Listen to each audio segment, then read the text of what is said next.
അസ്സലാമു അലൈക്കും വറഹ്മത്തുള്ളാഹി വബറകാതുഹു. അൽഹംദുലില്ലാഹി റബ്ബിൽ ആലമീൻ. അസ്സലാത്തു വസ്സലാമു അലാ റസൂലിഹിൽ അമീൻ വഅലാ ആലിഹി വസഹ്ബിഹി അജ്മഈൻ വമൻ തബിഅഹും ബിഇഹ്സാനിൻ ഇലാ യൗമിദ്ദീൻ. അമ്മാ ബഅദ്. പ്രിയമുള്ള സഹോദരീ സഹോദരന്മാരെ, ഹിജ്റ എന്ന അറബി പദം അറബി ഭാഷയിലെ ഹ, ജീം, റ എന്നീ അക്ഷരത്രയങ്ങളിൽ നിന്ന് നിഷ്പന്നമായ പദമാണ് ഹിജ്റ എന്നുള്ളത്. വിവിധങ്ങളായ അർത്ഥങ്ങൾ ഈ പദത്തിനുണ്ട്. വിടവാങ്ങുക, ഉപേക്ഷിക്കുക, അല്ലെങ്കിൽ കൈയൊഴിയുക, പരിത്യജിക്കുക, വേർപെടുക, നിരാകരിക്കുക, സ്ഥലം വിടുങ്ങുക തുടങ്ങിയ അർത്ഥങ്ങളെല്ലാം ഈ പദത്തിന് നൽകാവുന്നതാണ്. സ്വദേശം വെടിഞ്ഞ് പോകുന്നതിനും തെറ്റുകൾ വെടിഞ്ഞ് പരിശുദ്ധമാകുന്നതിനും പൈശാചികമായ പാത കൈയൊഴിഞ്ഞ് സത്യത്തിന്റെ മാർഗം തിരിച്ചറിഞ്ഞ് അതിലേക്ക് എത്തിച്ചേരുന്നതിനുമെല്ലാം ഹിജ്റ എന്ന് പറയാറുണ്ട്. നബി സല്ലല്ലാഹു അലൈഹി വസല്ലമ തങ്ങൾ തന്നെ പഠിപ്പിക്കുന്ന ഒരു തിരുവചനത്തിന്റെ ആശയം, ഏതൊരു മനുഷ്യനാണ് തെറ്റുകളും പാപങ്ങളും ഉപേക്ഷിച്ചുകൊണ്ട് അതിൽ നിന്ന് അകന്നു നിൽക്കുന്നത്, അവനാണ് മുഹാജിർ എന്ന് അള്ളാഹുവിന്റെ റസൂല് പറയുകയുണ്ടായി. അപ്പോൾ വിവിധങ്ങളായ അർത്ഥങ്ങളെല്ലാം നമുക്ക് മനസ്സിലാക്കി തരുന്ന ഒരു പദമാണ് ഹിജ്റ എന്നുള്ളത്. പാപങ്ങൾ വെടിയുകയും നന്മകളിൽ കൂടുതൽ വ്യാപൃതരാവുകയും ചെയ്യുക എന്ന ഹിജ്റയാണ് നാം ഓരോരുത്തരും ചെയ്യേണ്ടുന്നത്. മുഹമ്മദ് നബി സല്ലല്ലാഹു അലൈഹി വസല്ലമ തങ്ങളും അനുയായികളും അന്ന് ത്യാഗത്തിന്റെ വളരെ കഠിനമായ പരീക്ഷണങ്ങളിലൂടെ കടന്നുപോയി. അവർക്ക് ഹിജ്റ എന്നത് സ്വന്തം നാടും വീടുമെല്ലാം ഉപേക്ഷിക്കലായിരുന്നു എങ്കിൽ ഇന്ന് നമ്മൾക്ക് അതിന്റെയൊന്നും ആവശ്യമില്ല. നാം ജീവിക്കുന്ന ചുറ്റുപാടുകളിൽ സമാധാനത്തോടെ നിർഭയത്വത്തോടെ നമ്മളുടെ ആശയങ്ങളും ആദർശങ്ങളും നിലനിർത്തി ജീവിക്കുവാനുള്ള ഒരു സാഹചര്യവും അവസ്ഥയും ഈ ഭൂമിയിൽ ലഭ്യമായി തീർന്നിട്ടുണ്ട്. അതുകൊണ്ട് തന്നെ ഒരു വിശ്വാസിയെ സംബന്ധിച്ചിടത്തോളം ഇന്ന് അവന്റെ ഹിജ്റ എന്ന് പറയുന്നത് പാപങ്ങൾ വെടിഞ്ഞുകൊണ്ട് നന്മകളിൽ നിലനിൽക്കുക എന്നുള്ളതാണ്. അതുപോലെ തന്നെ പിശാചിന്റെ പൈശാചികമായ പാത ജീവിതത്തിന്റെ മുഴുവൻ മേഖലകളെയും മലീമസമാക്കിക്കൊണ്ടിരിക്കുമ്പോൾ ആ പാതയിൽ നിന്ന് സത്യത്തിന്റെ മാർഗത്തിൽ നാം ഉറച്ചു നിൽക്കാൻ, ആ തിരിച്ചറിഞ്ഞ സത്യത്തെ നമ്മൾക്ക് നമ്മളുടെ ജീവിതത്തിൽ നിലനിർത്താനും കഴിയേണ്ടതുണ്ട്. നാം ഇവിടെ മനസ്സിലാക്കേണ്ടുന്നത്, ഒരാൾ തിരിച്ചറിഞ്ഞ സത്യത്തിന്റെ പാത, ആ ആദർശമനുസരിച്ചുകൊണ്ട് ജീവിക്കുവാൻ ആകാത്ത ഒരു സാഹചര്യമുണ്ടാകുമ്പോഴാണല്ലോ സ്വന്തം നാട്ടിൽ നിന്ന് പലായനം ചെയ്യേണ്ടി വരുന്നത്. ആദ്യമായി ഈ കാര്യത്തിന് വേണ്ടതും മാനസികമായ ഹിജ്റയാണ്.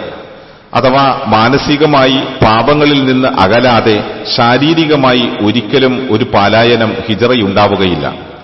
അപ്പോ ആദ്യം പൈശാചിക പ്രലോഭനങ്ങളിൽ നിന്ന് രക്ഷപ്പെടുകയെന്ന മാനസികമായ ഹിജ്റയാണ് നാം ചെയ്യേണ്ടുന്നത്. മഹാനായ ഉമർ ബിൻ ഖത്താബ് റളിയല്ലാഹു തആല അൻഹു ഒരിക്കൽ പറയുന്നതായി, നബി സല്ലല്ലാഹു അലൈഹി വസല്ലമ തങ്ങൾ പറയുന്നതായി കേട്ട ഒരു സംഭവം ഹദീസ് ഗ്രന്ഥങ്ങളിൽ നമ്മൾക്ക് കാണാൻ സാധിക്കും. അള്ളാഹുവിന്റെ റസൂൽ പറഞ്ഞത് ഇങ്ങനെയാണ്, ഇന്നമൽ അഅമാലു ബിന്നിയാത്ത്. എല്ലാ ഓരോ കർമ്മങ്ങളും ആ പ്രവർത്തനങ്ങളുടെ ഉദ്ദേശമനുസരിച്ചാണ് പ്രതിഫലാർഹമാവുക. ഓരോ മനുഷ്യനും അവൻ എന്താണോ ഉദ്ദേശിച്ചത് അതാണ് ലഭിക്കുന്നത്. ഭൗതികമായ നേട്ടത്തിനോ അല്ലെങ്കിൽ മറ്റേതെങ്കിലും വിവാഹബന്ധങ്ങൾക്ക് താൽപര്യപ്പെട്ടുകൊണ്ടോ ആണ് ആരെങ്കിലും ഹിജ്റ ചെയ്യുന്നതെങ്കിൽ, ഒന്നിൽ നിന്ന് മറ്റൊന്നിലേക്ക് പോകുന്നതെങ്കിൽ അതാണ് അവന് ലഭിക്കുക എന്ന് നബി സല്ലല്ലാഹു അലൈഹി വസല്ലമ തങ്ങൾ പറഞ്ഞു വച്ചിട്ടുള്ളത് നാം ഇവിടെ ശ്രദ്ധയോടെ വായിക്കേണ്ടുന്ന, പ്രാധാന്യമർഹിക്കുന്ന ഒരു കാര്യവുമാണ്. അതുപോലെ തന്നെ നാം തിരിച്ചറിയേണ്ടുന്ന മറ്റൊരു കാര്യം, പരിശുദ്ധമായ സത്യമതത്തിന്റെ നിർദ്ദേശങ്ങൾ അനുസരിച്ച് ജീവിക്കുന്നതിനും അത് പ്രബോധനം ചെയ്യുന്നതിനും നമ്മൾക്ക് തടസ്സമുണ്ടായിത്തീരുമ്പോൾ നമ്മളുടെ സ്വദേശം വെടിഞ്ഞുകൊണ്ട് മറ്റൊരു നാട്ടിലേക്ക് മാറുക എന്നുള്ളത് വളരെ വലിയ ത്യാഗമാണ് എന്നുള്ളത് നമ്മൾക്കെല്ലാവർക്കും അറിയാം. ജനിച്ചു വളർന്ന നാടും പിച്ചവെച്ച് വളർന്ന മണ്ണും താലൂലിച്ചു വളർത്തിയ ബന്ധുമിത്രാദികളും അധ്വാനിച്ചുണ്ടാക്കിയ സമ്പാദ്യവും എല്ലാം മനുഷ്യനെ സംബന്ധിച്ചിടത്തോളം ഏറെ പ്രിയപ്പെട്ടതാണ്. അതെല്ലാം വെടിഞ്ഞ് ആദർശ ജീവിതത്തിനുള്ള സ്വാതന്ത്ര്യത്തിനു വേണ്ടി മാത്രമായ പലായനം, അത് അള്ളാഹുവിന്റെ മാർഗത്തിലുള്ള ത്യാഗമാണ്. ആ ത്യാഗത്തിന് ഏറ്റവും ഉന്നതമായ പ്രതിഫലമുണ്ട്. അത് മാത്രവുമല്ല, ഇഹത്തിൽ വെച്ച് തന്നെ അതിന്റെ പ്രതിഫലങ്ങൾ അവർ കണ്ടെത്തുകയും ചെയ്യും. പരിശുദ്ധമായ ഖുർആൻ ഹിജറയെക്കുറിച്ച് പറയുന്നിടത്ത് ഇപ്രകാരം പറയുന്നുണ്ട്: വമൻ യുഹാജിർ ഫീ സബീലില്ലാഹി യജിദ് ഫിൽ അർളി മുറാഗമൻ കസീറൻ വസഅ വമൻ യഖ്റുജു മിൻ ബൈതിഹി മുഹാജിറൻ ഇലല്ലാഹി വറസൂലി ثم يدركه الموت فقد وقع اجره على الله فكان الله غفورا رحيما. അല്ലാഹു സുബ്ഹാനഹു വ തആല പറയുകയാണ്, ആരെങ്കിലും അല്ലാഹുവിന്റെ മാർഗത്തിൽ അവന്റെ പ്രീതി മാത്രം ആഗ്രഹിച്ചുകൊണ്ട് തന്റെ ആദർശം ആ വിശുദ്ധിയോടെ ജീവിതത്തിൽ നിലനിർത്തി മുന്നേറണം എന്ന ആഗ്രഹം അത് സാക്ഷാത്കരിക്കാൻ വേണ്ടി മാത്രം സ്വന്തം ദേശം വെടിഞ്ഞ് പോവുകയാണെങ്കിൽ തീർച്ചയായും ഭൂമിയിൽ ധാരാളം അഭയസ്ഥാനങ്ങളും ജീവിത വിശാലതയും അങ്ങനെയുള്ള മനുഷ്യർ കണ്ടെത്തുക തന്നെ ചെയ്യും.